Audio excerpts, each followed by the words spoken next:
Emmanuel Macron à Bruxelles, 15 122 017. Crédite Frédéric Sierakowski Zopix. 6 pas 7 mois après élection, le président de la République, Emmanuel Macron, a voulu faire un point d'étape.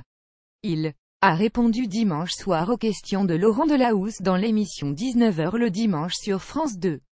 Interrogé sur l'emploi, Emmanuel Macron s'est targué d'avoir voulu réformer les choses en profondeur. Sur le sujet du chômage, j'ai pris mes responsabilités.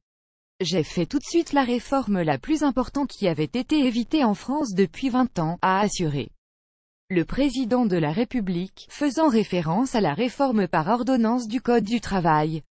Selon lui, cette réforme donnera des résultats sur le chômage. Cette réforme produira des résultats, c'est sûr, dans les 5 ans. Mais après, je dis, il faut attendre 2 ans pour qu'elle commence à avoir ses pleins effets, mais je ne suis pas là pour faire des pronostics, je suis là pour agir, a relevé le chef de l'État. Il a également rappelé le lancement d'une réforme, très importante, et complémentaire, celle de la formation professionnelle, l'apprentissage et l'assurance chômage, qui conduira à des textes votés au printemps, et donc une application à l'été-automne 2018. Il faut reconnaître ses erreurs, interrogé sur sa méthode. Emmanuel Macron a tenté de la clarifier, je fais ce que j'ai dit.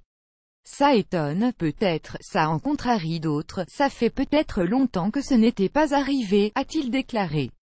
Et pas question de jouer la fausse modestie, la France a stupéfait l'Europe et le monde en choisissant d'élire un président de 39 ans, un président qui n'avait aucun parti, que personne ne connaissait et qui sortait de nulle part, a-t-il ajouté. Pour répondre aux critiques de ses opposants, il s'est montré plus souple, j'essaie de faire au mieux, parfois j'y arrive. Tous de suite, parfois il y a des choses qu'on explique mal.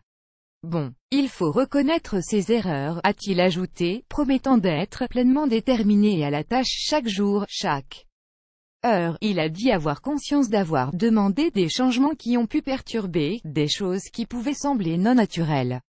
J'espère les avoir assez expliquées, je les réexpliquerai. Si elles n'étaient pas claires, et s'il y a des erreurs qui ont été faites, je les corrigerai, a-t-il poursuivi. Je commente peu, je lis tout. Interrogé sur les commentaires concernant sa personnalité, sa méthode ou sa manière d'exercer le pouvoir, Emmanuel Macron a répondu « Je commente peu, je lis tout », en référence directe à François Hollande, qui recevait couramment les journalistes. Il a estimé qu'en tant que président, il faut accepter une certaine distance, il ne faut pas être dans le commentaire de ce qu'on fait.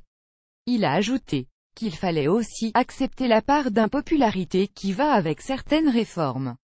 Mais quand on est impopulaire, il faut le mériter, a-t-il ironisé, alors qu'il opère une remontée dans l'adage que prédécesseur n'a jamais connu, jugeant que la pire des choses, c'est que les gens ne vous aiment pas sans bonne raison.